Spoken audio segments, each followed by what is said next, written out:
Happening now on Grid Tonight.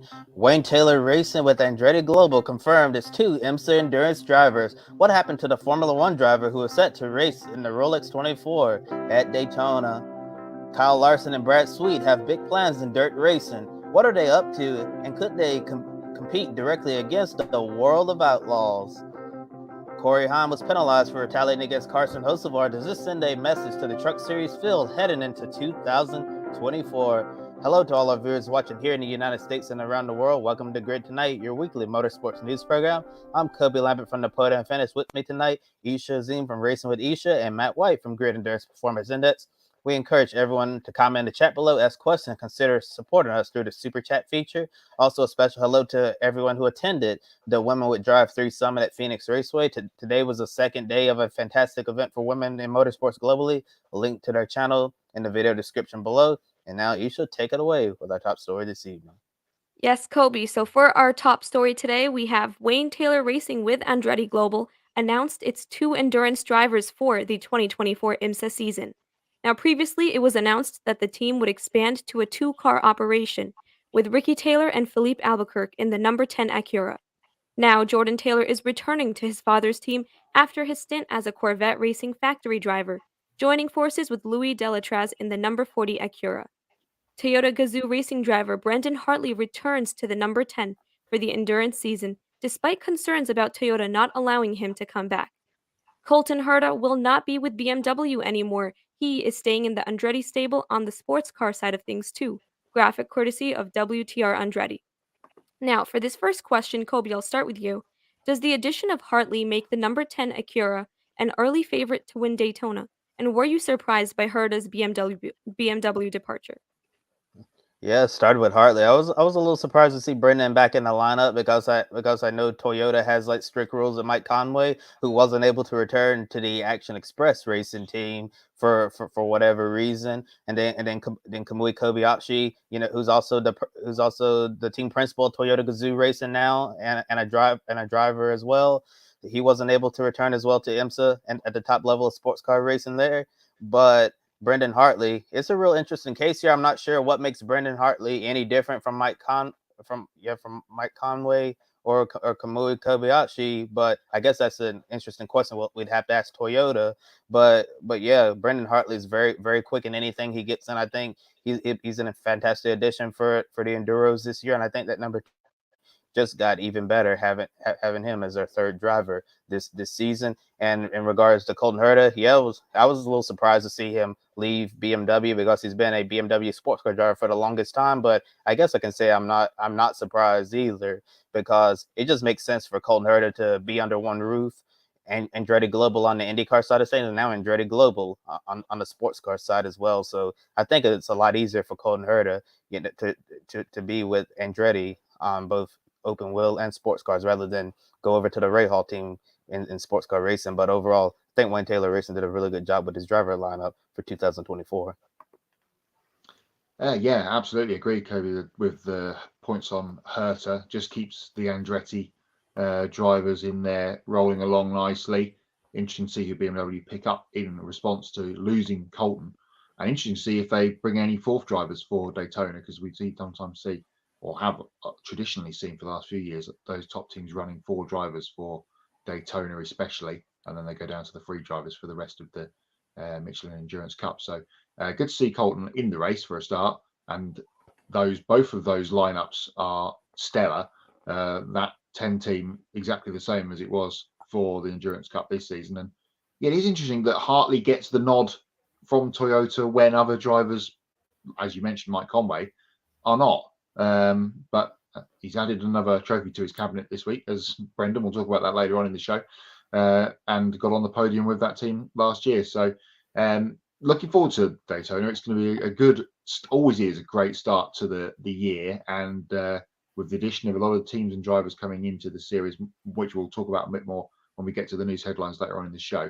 Really, really going to be a good race, and Wayne Taylor won it a couple of times, been close on multiple occasions. Be good to see both of them, those cars there on the graphic, get to the end of the race within a chance of winning the thing, which they haven't done for the last few years. Definitely. And now, if we take a look at Formula One for a little bit, we have this bit of news. So, according to Chris Medland from Racer.com, Williams Racing F1 driver Alex Albon's deal to make his debut in the Rolex 24 at Daytona with WTR Andretti has fallen apart. Now, Medland said Williams was supportive of Albon racing at Daytona as long as it didn't conflict with his F1 priorities. However, the logistics did not work out this time around, but Albon remains interested in racing at Daytona in the future. We have a link to this article in the video description below, so if you're interested in that, go check that out. And now, Matt, we'll start with you. How disappointed are you that Albon's Rolex 24 debut will have to wait? Yeah, very disappointed. It's a shame. We've seen Lando Norris come and do this race in the last few years, Lance Stroll as well, of course, from the F1 world. And I feel like Alex would just jump in and go quickly in these kind of cars straight away. And again, another F1. We're going to talk about Vegas, I'm sure, for the next week or two with the Grand Prix coming up next weekend. But another F1 star in America doing things will bring some attention to the race. Or in this case, in the end, not, with Alex not finding a seat. So it does look like, to my point before, that fourth drivers are going to be a thing with WTR, but who they will be, we'll have to wait and find out. But unfortunately, for Alex Albon and Williams fans, it's not going to be him. Yeah, it's always exciting whenever we get an active Formula One driver participating in these big sports car racing events. I remember that was such a big deal when Nico Hulkenberg ran the 24 Hours of Le Mans with Porsche, ended up winning that event. That was a really great day, and unfortunately for Alex Albon, like you said, his Rolex 24 debut is gonna have to wait. I was really looking forward to seeing him drive with Wayne Taylor Racing and Andretti and seeing what he could do. I totally agree with you, man. I think Albon is just one of those type of drivers who would just hop in and be really quick. He'd probably be just as impressive as Fernando Alonso was with that team when he drove the 10 there with and and that was a really great run for Alonso. You know, Lance Stroll, Kevin Magnussen, with Lando Norris. You mentioned we've seen all of those guys racing the Rolex 24, and I'm sure at some point in the future, Alex Albon will add his name to that list. But yeah, unfortunately, we're not going to see an active Formula One driver in next year's Rolex 24, or maybe I spoke too soon, and we'll get a surprise later on in the off season. Yes, it would certainly be interesting to see Alex Albon's performance in the Rolex, but I guess we'll have to wait for his debut. And now, moving into our second story of the evening, NASCAR Cup Series champion Kyle Larson and the five-time World of Outlaws champion Brad Sweet, who are brothers-in-law and co-founders of High Limit Racing, have ambitious plans to expand their dirt racing series in 2024. They plan to add events and increase driver payouts while broadening their partnership with Flow Sports.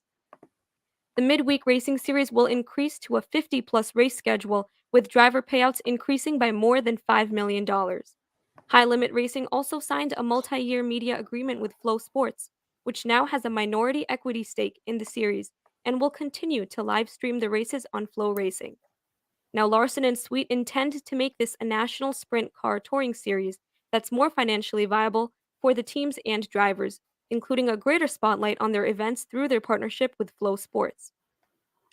And the teams that compete in this championship won't have any restrictions on the number of non championship races that they can compete in. There will also be dedicated off weekends to allow teams to compete in crown jewel sprint car racing events, such as the Knoxville Nationals. Now, Sweet will run full time with Casey Kane Racing and Napa team, while Larson will compete in select events while focusing on his Cup Series and the Indianapolis 500 programs. This leaves some people wondering if High Limit Racing and Flow Racing will be direct competitors to the World of Outlaws and Dirt Vision, especially after Larson and Sweet's recent purchase of Tony Stewart's All Stars Circuit of Champions series, photo taken by Sean Gardner from Getty Images. Now, Kobe, do you think High Limit Racing will be good for sprint car racing, or could it potentially hurt the World of Outlaws' overall product?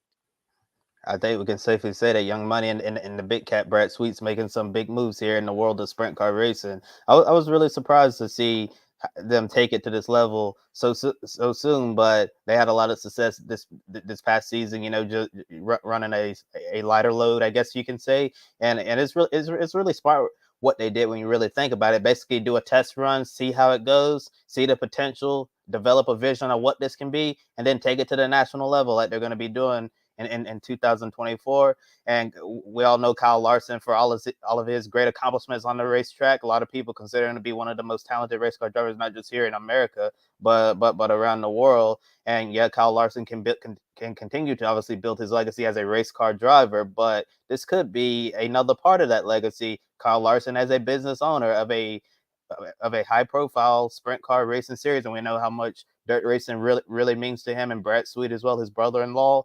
And high limit racing, they have some really good things going for them here. I think it's always good for racing when you get more racing series, but with this new series and everything that they want to do, I'm sure, like you said, people are wondering what is it going to mean for the greatest show on dirt, the World of Outlaws Sprint Car Series. I think the World of Outlaws is still going to be fine for the most part, but who knows how big high limit racing can be. I know Larson and several other top dirt drivers have been vocal about protesting not going to the Chili Bowl because they feel like the Chili Bowl should award a higher sum of money, considering that it's a prestigious event, the crown jewel of midget dirt racing. And for this series, they're bringing big money, and that was one of the main reasons why these other dirt drivers said they were going to protest the Chili Bowl and not even enter, because they felt like these events deserve big money, and the high limit racing sprint car races next year are going to be bringing out big money. While with the World of Outlaws, have a lot of special venues on that schedule and all of that. So I think it could be good. Like push both series to be better. Could push the World of Outlaws to make their product even better than it already is. Because Kyle Larson and Brad Sweet, they're like the new kids on the block. So World of Outlaws may have to step up their game here. Yes, Kobe, it's definitely going to be interesting to see what happens. And speaking of interesting, here is our third story. So, after the drama filled NASCAR Craftsman Truck Series season finale at the Phoenix Raceway, Corey Heim was penalized for crashing Carson Hocevar out of the race. Heim was fined $12,500 and docked 25 driver points, dropping him from third to fourth in the final standings. While racing for the championship, Hocevar spun out Heim, who later retaliated by putting the Nice Motorsports driver into the wall. Now, despite Heim claiming that he didn't do anything intentional on Hocevar, NASCAR reviewed his team's radio transmissions and determined that he violated three areas of the rulebook. Number one, attempting to manipulate the outcome of a race or championship. Number two, wrecking or spinning another vehicle, whether or not that vehicle is removed from competition as a result. And number three, any actions deemed to compromise the safety of an event or otherwise pose a dangerous risk to the safety of competitors, officials, spectators, or others. Photo here taken by Chris Grathan from Getty Images. Now, Matt, you haven't had the opportunity to weigh in on the Heim versus Hocevar controversy yet. On Monday's Grid Live Encore show, Ben and Brandon spent nearly an entire hour discussing this topic alone. As Ben says here, what a pointless penalty. So, what are your thoughts on the incident between Heim and Hocevar? And does this penalty really do anything to send a message to the Truck Series drivers? Well, as regular viewers to the show will know, I'm so far behind on this kind of stuff in terms of catching up and watching it. But Kobe alerted me that we were talking about this. I knew something had happened, obviously, over the weekend. That it had been a bit of a bonkers race at Phoenix on Friday. At what did it finish at 1 a.m. local time? I think ridiculous. That I needed to watch the pictures and come up with some thoughts for this topic. I'm not going to spend an hour on it like Ben and Brandon did on Monday, but I will. I'll try my best. There's been a lot said about Carson Hocevar over the last couple of weeks. I listened to Denny Hamlin's podcast today, and they were all over bagging him for a bit of this stuff and for the fact that he spun Ty Gibbs in the Cup race at Martinsville last week. They didn't mention that Ty had bumped Carson out of the way in the corner before at Martinsville before getting spun back out by Carson. But that's by the by. In this one, the incident where Heim goes spinning looked a bit like a racing deal, but when it's two championship drivers crashing into each other, then and Corey was, I think he was in the third, he was the leader of the championship four at that point. Then he was obviously going to feel mightily aggrieved by that. But there was, when this secondary incident happened, there was still laps to go, and they were third and fourth of the championship four at that point. I think there was 20 something laps to go from the clip I saw this evening, but there's still time. There was obviously still going to be more cautions. So I don't understand what Corey was thinking here. He let his emotions get in the way of the incident and not focusing on trying to win or get as best result as he could and potentially winning the championship. And clearly from the images, you can see that he slowed down and kind of waited for Carson and then took him up the track at turn 2 and fenced Hocevar and fenced himself, which is rule A. If you're going to take someone out, don't crash yourself. The penalty, why didn't they park him at that point? Because he's clearly taken one of the other championship 4 guys out.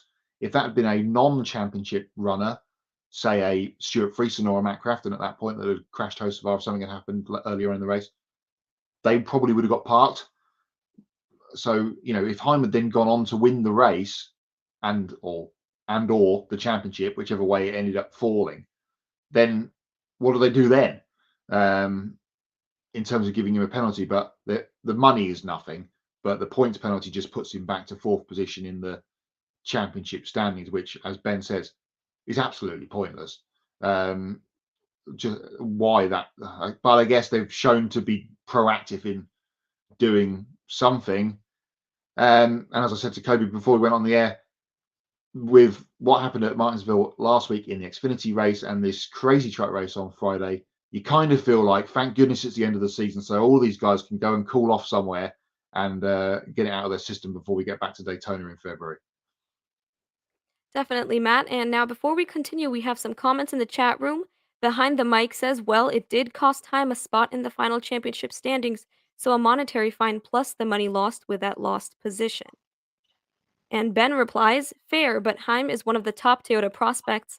I don't think he or his team are going to lose too much sleep over what equates to a slap on the wrist. Now, before our chat section gets really long with these comments, let's head over to our next section. So, Matt, I'll turn it back over to you for our latest grid EPI update. Yeah, quickly before we do that, well done to Kobe for finding that picture of Kyle Larson and Brad Sweet from, I don't know, 12 years ago. That's proper retro. Look, nationwide series, Larson with hardly a sponsor on his fire suit. That is your way back Wednesday for the Grid Tonight show this week.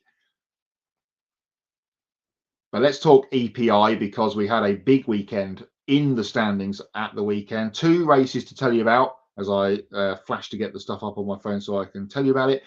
We'll go from the end of the weekend and work backwards. So the final race of Super GT was at Motegi at the weekend, and the champions won the final race. Sho Tsubi and Ritomo Miyata winning the race on Sunday to take the championship. Miyata, the next in line of guys to win both the Super Formula Championship and Super GT Championships in the same year. It's only the 5th time that that's ever happened. So congratulations to him for that and those guys for winning the race and the championship. In GT 300, Takeshi Kagure and Yuya Motojima won the race, but Hiroki Yoshida and Koto Kawai won the GT 300 championship. Looking forward to Super GT next year. Starts again in April. And on Saturday, the last race of the World Endurance Championship, the FIA World Endurance Championship, was at Bahrain.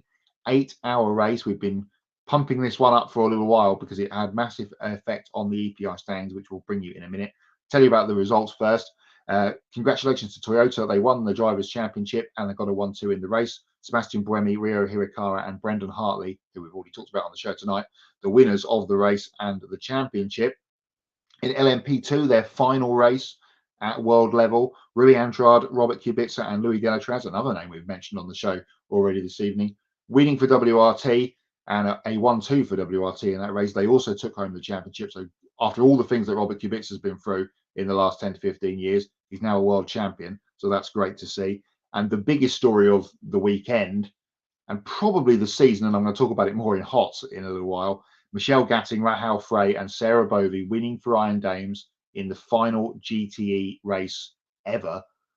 Congratulations to the Iron Dames. We already knew before going into that race that Ben Keating, Nikki Katzberg and Nico Varone were champions in GTE AM. World Endurance Championship picks back up in Qatar in March. Not Sebring this year. They're going to Qatar for their opening race Here is the new point standings for the grid EPI, and it has all changed at the top. We've been talking up Brendan Hartley's chances to win this thing, but the way the points were scored at the weekend, he slips to third behind his two Toyota teammates, Sebastian Buemi and Rio Hirakawa.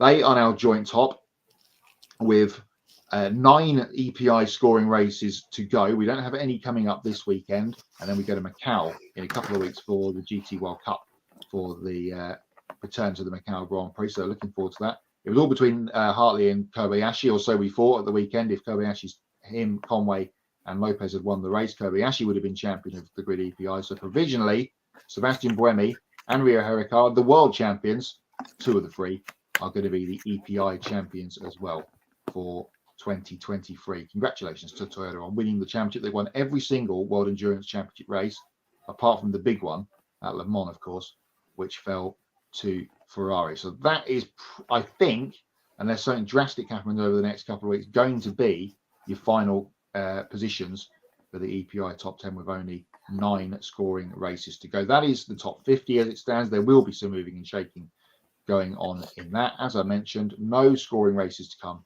this weekend, but we have got the Macau Grand Prix and the FIA GT World Cup, 2 races there in a couple of weeks' time. So there'll be some shuffling and scoring to do there. We'll bring you the results of that as we always do here on Grid Tonight and update you on the scores post that race in a couple of weeks' time. Now back to Kobe with some more headlines. Yeah, really excited for the Macau Grand Prix, one of my favorite motorsports events of the year. I just hate that it conflicts with the Las Vegas Grand Prix race weekend, but we'll make it work. As Adam Limmer used to say in the comments, that if you've never watched the Macau Grand Prix, I highly recommend it. The circuit is very unique and incredible, very tight, a little room for error, and a lot of things go terribly wrong sometimes at this track.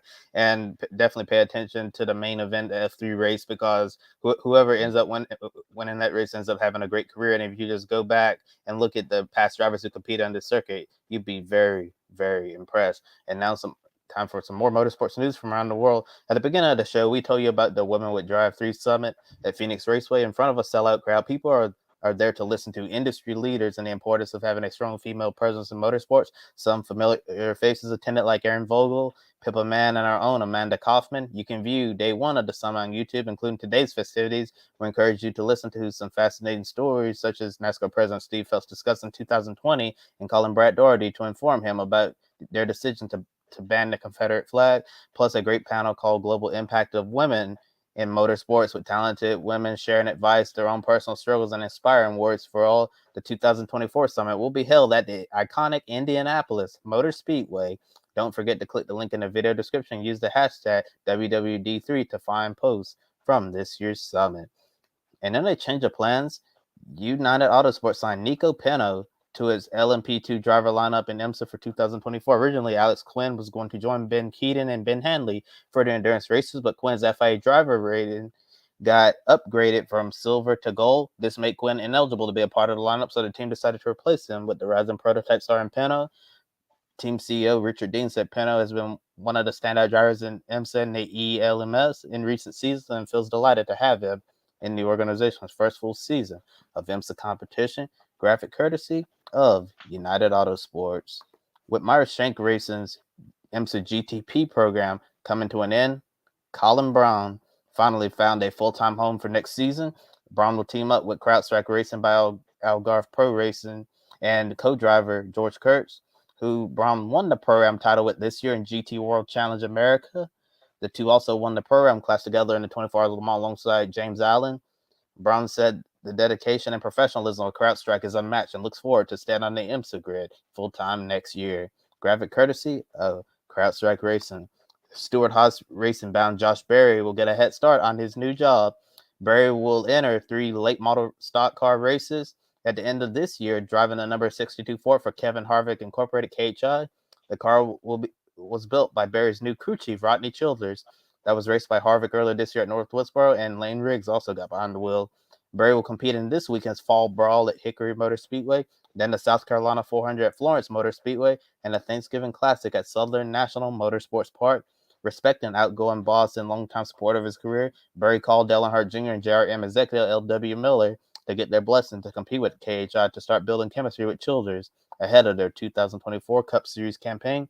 In 2024, Berry plans to race Harvick's late model in at least 6 races. Now I'm going to turn over to Matt for everyone's favorite game, Pick a Winner. One pick a winner race to pick from this evening, and it is the MotoGP sprint race in Malaysia at Sepang. 3 rounds left of MotoGP, and it is coming down to the crunch. Much like pick a winner, Kobe, because you have now got a 1-point lead. As you can see from the graphic there, only the people with yellow numbers can still win. So we've still got, 12 people that are still in with a shot. I'm hanging around, just trying to hope I can get past Matt there and up onto the podium with a couple of, we've got? A handful of races left, 3 MotoGP races, a couple of Grand Prix and WRC and Supercars to pick a winner before the end of the year.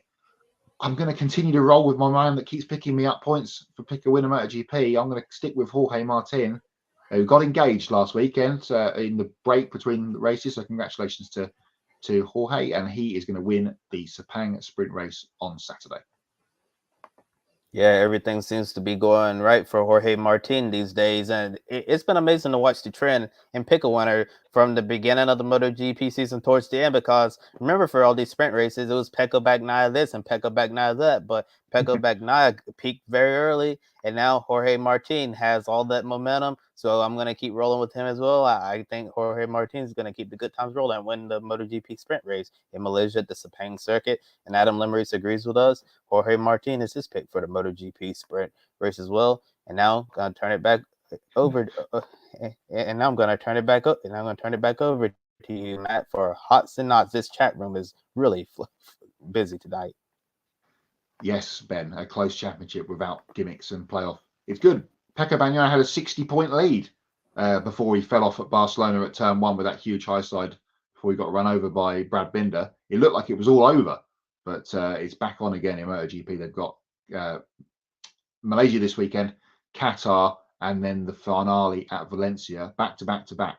So looking forward to that. Quick mention from Matthew Owens. It said if the yellow numbers indicate who can still win, does that mean someone has done the math of maximum point game possible? Yes, we have worked out who can get points and who can't before the end of the season.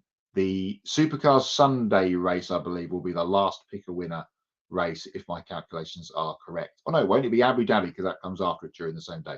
So the Abu Dhabi Grand Prix will be the final pick a winner race of 2023, and of course it will be back for 2024. Time for Hots and Knots, and Isha joins us this week in our revolving door of third heads on the show. Isha, the floor is open for your hots from the week of motorsport. Anything that stood out to you?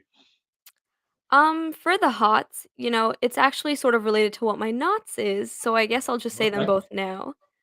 So for my knots, it's Alex Albon not being able to do his debut for the Rolex 24 this year because I just think it's really really interesting. I think you mentioned this too earlier in the show when we see crossovers happening from the Formula 1 drivers into other races and seeing them drive. It's just really interesting as we've had other drivers do it in the past too.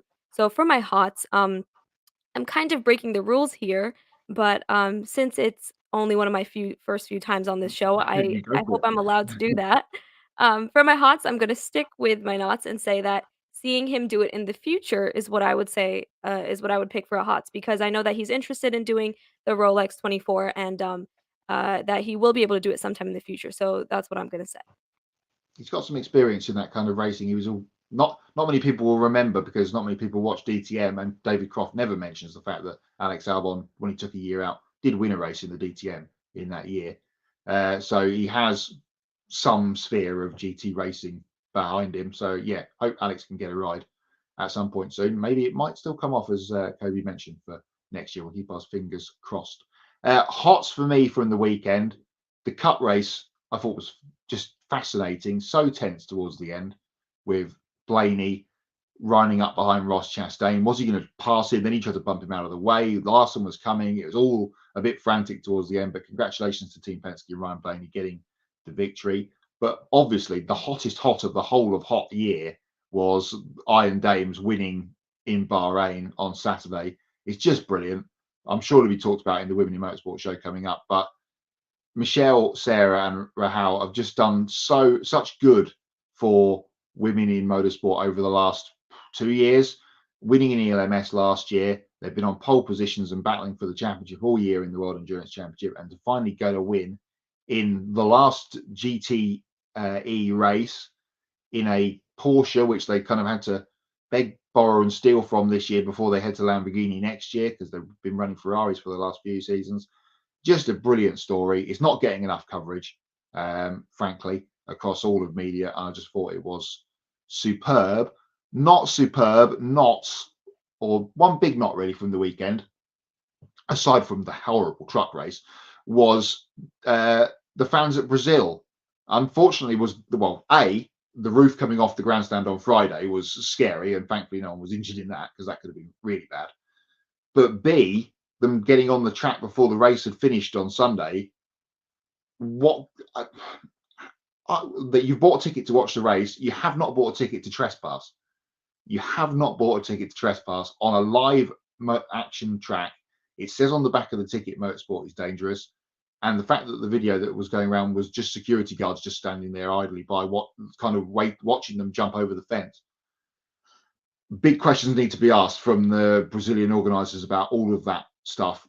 Brazil's been teetering on the edge of the calendar for the last few years. I know F1 needs to go to South America, but if this stuff continues to happen with that track at Interlagos, then maybe we need to be looking elsewhere, because that was extremely dangerous and just a really, really bad look for the organizer of the track and everything else. Adam says hot cup at Phoenix and Iron Dame's winning. He agrees with me. Also, what's hot coming up this weekend is just there's racing at Bathurst, which is, Adam will agree, is always hot. It's the final round of the Australian TCR Championship, part of the World Tour. So that obviously will be hot, and we may even talk about it next week if there's less things to talk about. Not rough camera work on the line of the Alonso Perez finish. Yes, we didn't see it live, and then there was a video going around of someone trying to claim that Perez was ahead at the start-finish line when he wasn't, because that's not where the timing is taken. I think that's pretty much it on a short, sharp show tonight. So it's time to go. Isha, thank you for joining us tonight. Hope you have you back over the next couple of weeks, potentially between now and the end of the year. Yep, I would love to come back. And as you mentioned, that's the end of our show. So if we take a look at our upcoming schedule, Friday we have our Women in Motorsports show, which I'm also a part of, so please check that out once it's out. And then Saturday, as always, we have our Grid Live pre-race, followed with the Grid Live wrap-up on Sunday, which will be shortly after the MotoGP race in Malaysia. Now, please subscribe to our YouTube channel, and to those who have subscribed, thank you so much for helping us reach our milestone of 760 subscribers. And our next goal is to reach 800 subscribers on the way to 1,000. So don't forget to hit the bell icon to get notifications so you don't miss any of our amazing shows throughout the week, and follow all of our social media platforms and visit gridranking.com. Also, we would really appreciate it if you could take 5 minutes to invest in the Grid Network through Patreon. You can join Colin, Mark, Deshelle, Robin, David, and Matthew in investing each month in the Grid Network. And we encourage you to join this amazing group of people who keep us on the air. And once we hit $500 a month, we can start sending our team to the track to cover more races and continue expanding our coverage.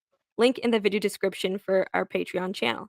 Now, if you think that doing a one-time donation is more your cup of tea, then please click on the Buy Me a Coffee link, where you can get your name on the board and invest as much as you want. You can consider buying a specific on-air personality a cup of coffee, and they'll thank you on the air. You can also support us by donating during our live streams through the Super Chat. And now that's all for today.